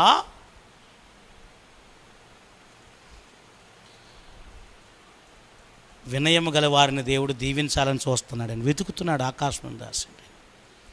ఎవరైతే వినయము కలిగి, దీన మనసు కలిగి, సాత్వికము కలిగి, విధేయత కలిగి నా చిత్తానికి, నా మాటకు లోబడతారో వారిని నేను అత్యధికంగా దీవించాలని దేవుడు ఆకాశం నుంచి మనల్ని వెతుకుతున్నాడండి. అర్థమవుతుంది దాని కాల సమయంలో? ఈ కొద్ది దానికే ఎంత గర్వమా నీకు? ఎంతకని మన పిల్లలకు కూడా ఇది నేర్పాలి, విధేయత నేర్పాలి. వినయం నేర్పాలి. వారు కోరిందల్లా మనం కొనిచ్చేయడం కాదండి. దానివల్ల ఏంటంటే మా తల్లిదండ్రులు మాకు ఒక విషయం చెప్పేవారని, ప్రతిదానికి కూడా ప్రార్థన చేసుకోండి, దేవుడు మీకు ఇస్తాడు. మేము కొనాలన్నా కొనలేం. అదే సూత్రం నా పిల్లలకి నేను చెప్తానండి. వాళ్ళకి ఒక జోడు కొనాలన్నా సరే ప్రార్థన చేసుకోండి రా, దేవుడు మీకు ఇస్తాడు. అయ్యో నా కొడుకు లేదు, 2000 రూపాయలు షూ కొనేయాలి,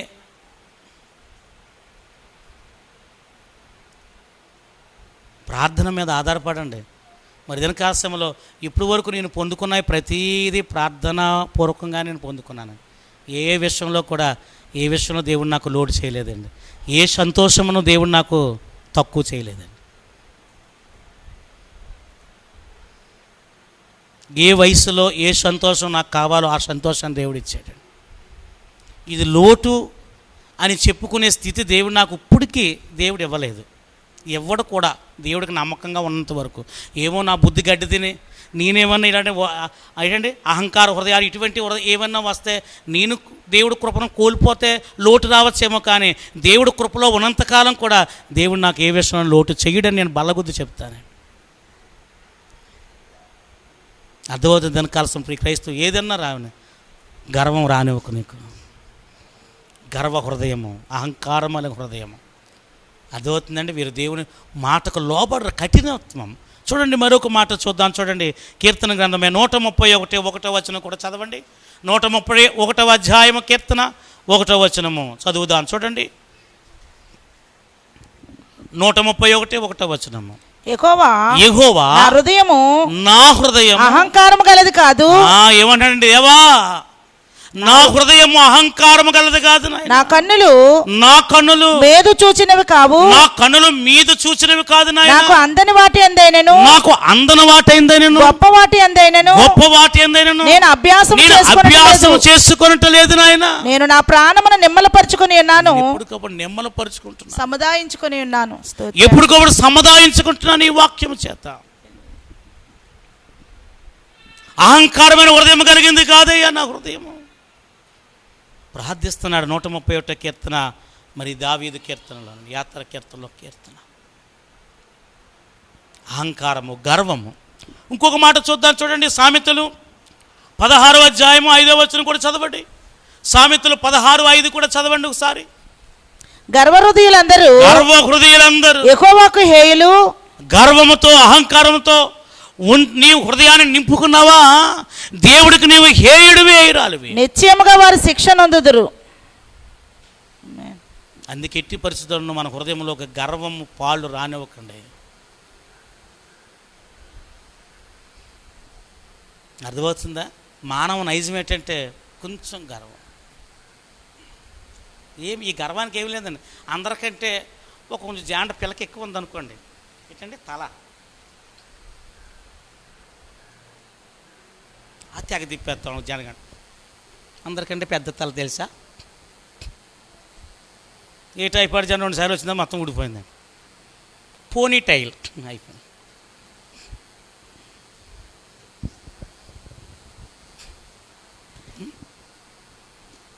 ఏంటో ఈ మానవ హృదయం గర్వం అండి.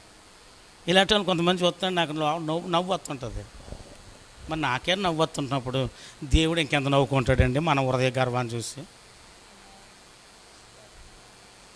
కొంతమంది అసలు మన హృదయంలోని గర్వాన్ని బట్టి వారు నడకండి.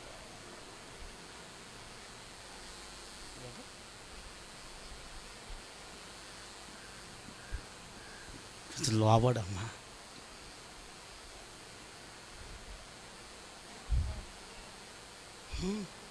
టెక్కు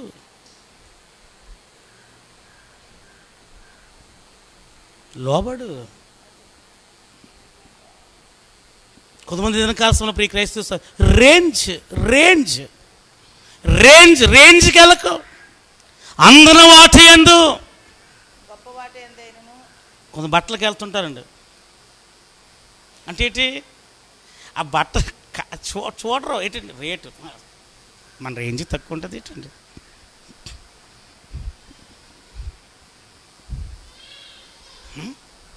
కొంతమంది స్నేహం కూడా రేంజ్. అందరితో కొంచెం భక్తిపరులతో, భక్తిహీనులతో దూరంగా ఉండి భక్తిపరులతో కొంచెం శ్రేష్టంగా ఉండు. రేంజ్. అయ్యా నా హృదయం అహంకారం గలది కాదు, నా కళ్ళు మీది చూసినవి కాదు. సామెతలు అంటున్నాడండి, కన్నులు నెత్తికొచ్చిన తరము గలదు. భక్తి జీవితంలో చాలా శ్రేష్టమైనది. గర్వపు హృదయులు దేవునికి హేయులు. మొక్కం తిప్పేసుకుంటాడు ఈ వైపు నుంచి. కయ్యను బలిని ఎందుకు స్వీకరించలేదు? ఇచ్చాడు బలి. ఎలాగిచ్చాడు? అహంకారంతో. నేను ఇస్తున్నాను దేవుడికి, నేను కాబట్టి. కొంతమంది పాటలు పాడి, నేను పిల్లలకి అదే చెప్తున్నాను, మీరు పాటలు పాడినా, మీరు వాయిద్యాలు వాయించినా ఏమీ తెలియని వారుగా ఉండాలి. దేవుని తలాంతు దేవుడు మీకు ఇస్తాడు, దాన్ని దేవుడికి నమ్మకంగా వాడాలి. మీకు ఇచ్చిన ఆరోగ్యము, మీకు ఇచ్చిన జ్ఞానము, మీకు ఇచ్చిన తలాంతులు. కొంతమంది 4 పాటలు పాడి తిరగల గర్వం అండి. అబ్బో నా ఎంత సింగర్ ఇంకెవరు లేరని అనుకుంటాం. దేవుడు కొద్దిగా దేవుడు దీవిస్తే చల్లబో నేను లేకపోతే సంఘం లేదనుకుంటాం. నేను చేయకపోతే ఈ పని ఆగిపోతుంది అనుకుంటున్నావు. నువ్వు కాకపోతే నీలాంటి వాళ్ళని నలుగురిని దేవుడు తీసుకొస్తాడు. దేవుడి పని ఆగదు, ఇంకా ప్రబలపరుస్తాడు దేవుడు. ఎందుకంటే పని దేవునిది. నేను వాక్యం చెప్పకపోతే, నేను చెప్పను, నేను వాక్యం చెప్పను అని అనుకోండి, నన్ను తీసేస్తాడు. నాకంటే శ్రేష్ఠుని వేదిక మీద నుంచో పెడతాడండి. వేదిక మారదు, ఈ ప్రాంతం మారదు, నేను మారిపోతానంతే. అందుకే దానికాల్సిన దేవుని సన్నిధిలో మనం వాడబడాలంటే ప్రియులారా, మన హృదయం ఎప్పుడు దేవుని సన్నిధిలో వినయ విధేయత కలిగి, దేవుని సన్నిధిలో అహంకారం అన్నది. ఎందుకంటే అహంకారమైన హృదయం కలిగారు ప్రతి ఒక్కరు. మిఖాల్ అనే ఒక వ్యక్తి ఉందండి, దావీదు మొదటి భార్య, పేరుకే మొదటి భార్య. దావీదు వల్ల ఏం ప్రయోజనం లేదండి. ఆమె గర్వం ఏంటంటే, సౌలు రాజు కుమార్తె, నేను రాజకుమార్తెని. దావీదు యథార్థ హృదయం కలిగిన వాడండి. దేవుడు మందసం వచ్చిందన్న సంతోషంతో నాట్యమాడి స్తుతించి మురిసిపోయి సంతోషించి గెంతులు వేస్తూ అందరికీ కూడా ఒక భక్ష్యము అనగా ఒక రొట్టె, ఒక ద్రాక్ష పలాడ అందరికీ పంచుతూ దేవుని సంతోషించి అంతఃపురంలో కూడా వస్తే అందులో వచ్చాడులే, గొప్ప రాజు వచ్చాడులే. ఎందుకంటే దావీదు దగ్గర మికాలు కొంచెం అనువు ఉంది. ఎందుకో తెలుసండి, దావీదు యవనస్తుడిగా ఉన్న రాజు కాకముందు నుంచి తెలుసండి. తతిమా స్త్రీలు దావీదుకి ఇంకా అప్పుడు బహుభార్యత ఉంది కాబట్టి ఇంకా తతిమా స్త్రీలు దావీదు భార్యలు దావీదు గారిని రాజుగారు అనేవారండి. మాత్రం దావీదు అనేది ఎందుకంటే మొదటి ప్రేమికురాలు. అర్థమవుతుందండి. కొంచెం దావీదు యవన ప్రాయం తెలిసిన వ్యక్తి కాబట్టి దావీదుని చనువుగా అంటుంది, గొప్ప రాజులే నువ్వు రాజటీవేమి, నువ్వు రాజులా ప్రవర్తించావా? ఇవిడికి తప్పేం కదా, నువ్వు దావీదంటే ప్రేమ, నువ్వు రాజు కదా, రాజులాగా ఉండవయ్యా, సామాన్యులతో కలిసిపో ఉంటావు బట్టి నువ్వు చాలా రాజు అంటే ఎలాగ ఉండాలి. కప్పను మింగన కొంతమంది ఏదో అండి, కొంచెం దేవుడు పరిశుద్ధాత్మ ఇచ్చాడు అనుకోండి, కొంచెం దేవుడు వాక్యం బాగా చెప్తున్నాడు అనుకోండి, ఏంటో పిల్లలు వీళ్ళు వందనాలు చెప్పరండి, మనం చెప్పాలి వీళ్ళు వందనాలు. ఇప్పుడు పాటర్ గారండి,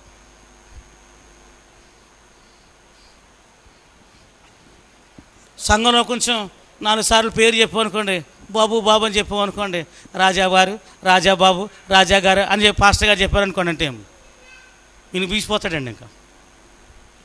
ఇంక రాజాగారి దగ్గరికి వెళ్ళి మనం రాజాగారిని అంటే ఏమొచ్చేసింది, కప్పను మింగిన బాగుండ్రు గొప్పలా ఇలాగ ఉండమని దేవుడు ఎక్కడ నువ్వు తగ్గించుకో. నీ హృదయం అహంకారంతో నింపబడితే దేవునికి హేయురాలువే. అర్థవతి ధనకాలశంలో ప్రియ క్రైస్తవ సహోదరుల, దేవుడు నాకు ఇచ్చిన ఈ గొప్ప భాగ్యము, దేవుని కృప. ఈ ధనకాలశం ప్రియ క్రైస్తవ సహోదరులారా, మూడు విషయాలు ముచ్చటగా నేను చెప్పాను, టైం అయిపోయింది, మళ్ళీ ఇంకో దగ్గరికి వెళ్ళాలి. ఒకటి శుద్ధమైన హృదయము, దేవుని నీ దగ్గరగా చేస్తుంది. జ్ఞానం కలిగిన హృదయము, మంచేదో చెడేటో తెలుసుకొని జ్ఞానంగా ఆయన మార్గాలు నడిచే కృప తెలియజేస్తుంది. మూడవది ప్రోక్షించబడిన హృదయము. ఎప్పుడు నీ హృదయము పశ్చాత్తాపంతో నువ్వు చేసిన ప్రతి తప్పును ఒప్పుకొని యేసు రక్తంలో ప్రోక్షించబడి నువ్వు పరిశుద్ధపరచబడతావు. ఇక చెడిపోయిన హృదయాల కొరకు మూడు చెప్పానండి. ఏంటండి? మొదటిది అమ్మా వెనక తీసిన హృదయం, వెనక్కి నడుపుతామండి. ఇక రెండవది చెడిపోయిన హృదయం, ఊహ తలంపులు అన్నీ చెడ్డయ్యాలి.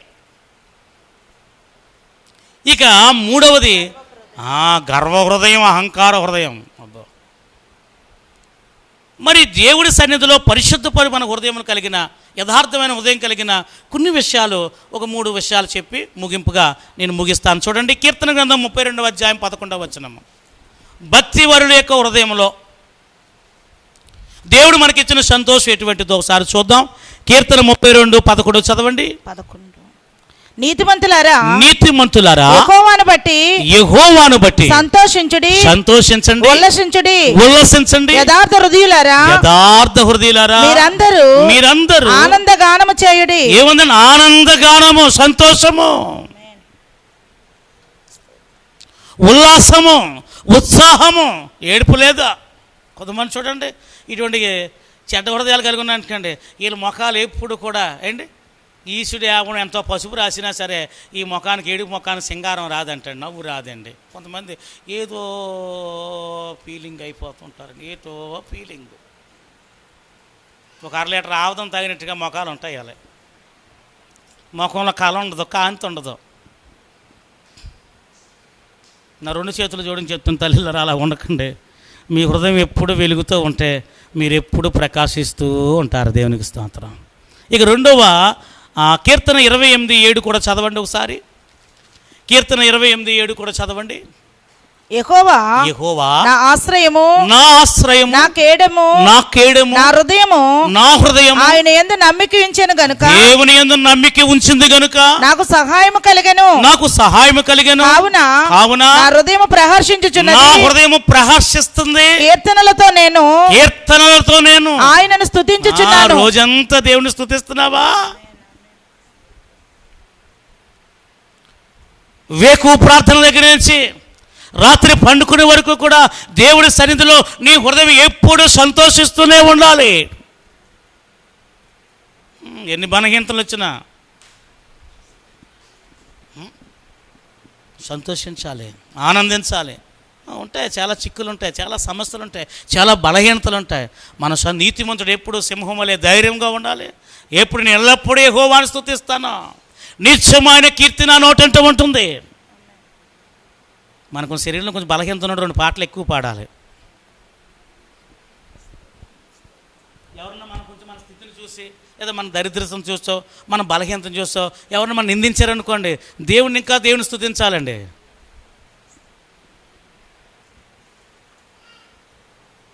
అర్థమవుతుంది వెనకాల సమయంలో ప్రియ క్రైస్తవ సహోదరులారా, దేవుని స్తుతించడంలో మనకు హృదయ ఆనందాన్ని, సంతోషాన్ని దేవుడు ఇస్తాడు.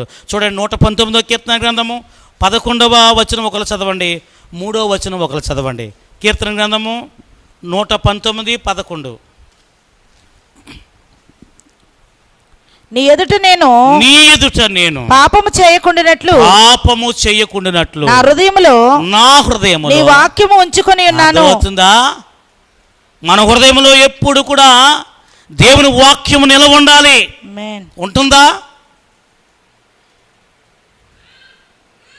నీ హృదయమైన పలక మీద 119వ కీర్తన మీరు కొన్ని విషయాలు చదివితే వాక్యము కొరకు, హృదయం కొరకు చాలా ప్రాముఖ్యమైన కొన్ని విషయాలు ఇక్కడ చెప్తాడండి. నీ హృదయంలో పాపము లక్ష్యం పెట్టకుండా ఉండాలంటే ఏం చేయాలి? నీ హృదయంలో దేవునికి వాక్యము నిలవ ఉండాలి.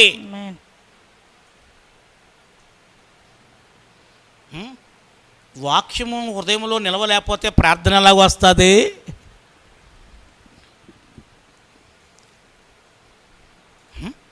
గ్యాస్ లేకపోతే మంట ఎలాగ వస్తుంది? సిలిండర్ ఉంది, స్టవ్ ఉంది, పొయ్యి మీద కుండ ఉంది, టపా టపా లైటర్ కొట్టేస్తున్నాం, ఎలగట్లేదు.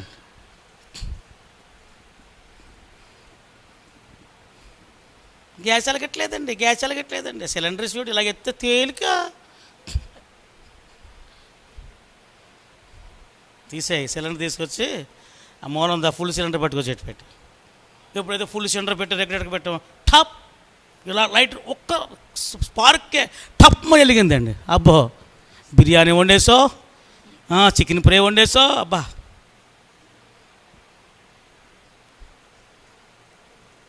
మంచి వంటలన్నీ సర్దుబాటు. కారణం ఏంటి? లోపల నీ హృదయంలో వాక్యం నిలవలేకపోతే. కొంతమంది అసలు డొల్ల పొల్లికాయలు, పొల్లి హృదయాలు, ఆకారం మాత్రం వరే. మన ఇక్కడ మేము జిగిరి మట్టి ఏం కదండి, వరి దుబ్బులు వచ్చేసినాయి. కాసేస్తాయా? కాస్తా ఏమవుతుంది? డొల్లు.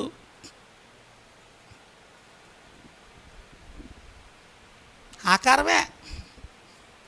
గాలి చెదరగొట్టు పొట్టు వలే ఉన్నారు. ఆకారం మాత్రం చూపించేస్తుందండి. లోపల సరుకిల్లే. కొంతమంది క్రైస్తవులమే ఆరాధనకి వెళ్ళిపోతున్నాం, ప్రార్థనకి వెళ్ళిపోతున్నాం. మరి ఏం తెచ్చుకున్నావమ్మా అంటే, ఏం చెప్పారమ్మా? చెప్పారు, మా పాస్టర్ గారు బాగా అరిశారో. మా పాస్టర్ గారు ఎంత బాగా చెప్తారో తెలుసా? ఏం చెప్పారు? మర్చిపోయాను, ఎక్కలేదు.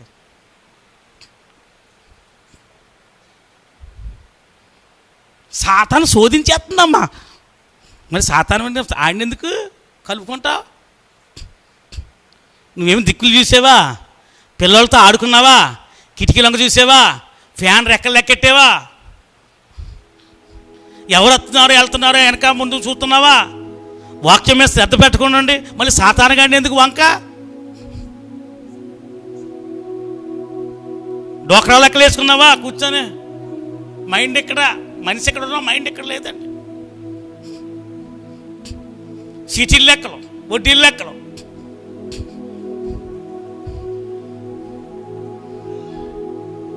వాక్యం ఏమన్నా ఉంది. అందుకే కదా ధనకాల సమయంలో నీ హృదయం డొల్లుకోండి. ప్రార్థన లేదు. ప్రార్థన అంటే వాక్యం అంటే ప్రార్థన ఎలుగెత్తి చేయగలవు. ప్రార్థన అంటే పరిశుద్ధాత్మతో నింపబడతాం. నీ ప్రార్థన అగ్ని వలె ధూపము. అర్థమవుతుంది ధనకాల సమయంలో క్రైస్తవ సహోదరులారా, చాలా జాగ్రత్తగా. నువ్వు పాపము, అందుకే కదా నువ్వు మరలా పాపంలో పడిపోతున్నావు. కారణం ఏంటి తెలుసా? నీ హృదయంలో వాక్యము నిలవలేదు. 119వ అధ్యాయంలోనే చూడండి, 2వ వచనం చదవండి. ఆయన శాస్త్రములు గైకొనుచు పూర్ణ హృదయముతో ఆయన వెదుకువారు ధన్యులు. వారు ఆయన మార్గములలో నడుచుకొనుచు ఏ పాపమును చేయరు. దేవుని వాక్యం నీ హృదయంలో, దేవుని వాక్యం ఎప్పుడైతే నిలిచిందో ప్రియులారా, నువ్వు అనుకుంటా హృదయం చిన్నది కాదండి, చిన్నది కదా, ఎంతో వాక్యం పడతలేదండి. దెయ్యాలు చాలా పడతాయి తెలుసా? హృదయం చాలా విశాలమైనది. నువ్వు అనుకుంటావు చిన్నదని, చాలా పెద్దది. ఇలా చెప్పుకుంటూ పోతే అనేక విషయాలు. ఇది జీవ నిధి. అర్థమవుతుందండి? ఈరోజు ఏదైనా కాలంలో ప్రియులారా, మరి కొరింథీ పత్రికలో కూడా అపోస్తలుడైన పౌలు గారు ఒక్క మాట నేను చెప్పి ముగించాలనుకుంటున్నాను. 2 కొరింథీలు 13:5 కూడా చదవండి, ముగించుకుందాం. 2 కొరింథీ రాసిన పత్రిక 13వ అధ్యాయం 5వ వచనం చదువుదాం. చూడండి, 2 కొరింథీలు 13:5. మీరు విశ్వాసము గలవారే ఉన్నారో లేదో మిమ్మును మీరే శోధించుకొని చూచుకొనుడి, మిమ్మును మీరే పరీక్షించుకొనుడి. మీరు భ్రష్టులు కాని ఎడల యేసుక్రీస్తు మీలో ఉన్నాడని మిమ్మును గూర్చి మీరే ఎరుగరా. దేవునికి స్తోత్రం. ఒక్కసారి నిన్ను నీవే పరీక్షించుకో. నీ హృదయం ఎలాగుందో? నువ్వు విశ్వాసంగా ఉన్నావా? భ్రష్టత్వంలో ఉన్నావా? నేను మర్చుకు చెప్పాను 3 వాటిని ఒకసారి ధ్యానం చేయి. నీ హృదయ స్థితి ఎలాగుంది ఒకసారి ఆలోచించు. నేను నీవే, ఎవరినో చూడకు, నీకు నీవే, నాకు నేనే. ఈ వాక్యం బట్టి మనం పరీక్షించుకున్నప్పుడు శోధించి చూచుకొనుడి. దినకాలంలో ప్రియులారా, మనము మన జీవితాలను సరి చేసుకున్నప్పుడు దేవుడు ఉన్నతమైన దీవెన, ఆయన ఉన్నతమైన ఆశీర్వాదాలు దేవుడు మనకి ఇవ్వగల శక్తి సామర్థ్యుడు. ఈ మాటలు మీ హృదయాల్లో భద్రపరుచుకోండి, ప్రార్థించండి. దేవుడు మిమ్ములు మీ కుటుంబాలను దేవుడు దీవించునుగాక. మోకరిందాం, ప్రార్థన చేసుకుందాం. మోకరిందాం, ప్రార్థన చేసుకుందాం. ప్రియమైన ఆత్మీయ సహోదరి సహోదరులారా, ఈ మాటలు నువ్వు ఎక్కడుండి వింటున్నా, ఈ దినకాలం నీ హృదయ స్థితి ఎలాగున్నదో నీ హృదయాన్ని సరి చేసుకో. అన్నిటికంటే శ్రేష్టముగా నీ హృదయాన్ని సరి చేసుకో. ఈరోజు విశ్రాంతి ఉన్న ప్రతి మేలు నీకు నీ కుటుంబానికి సమృద్ధిగా దేవుడిచ్చునుగా. ప్రార్థన.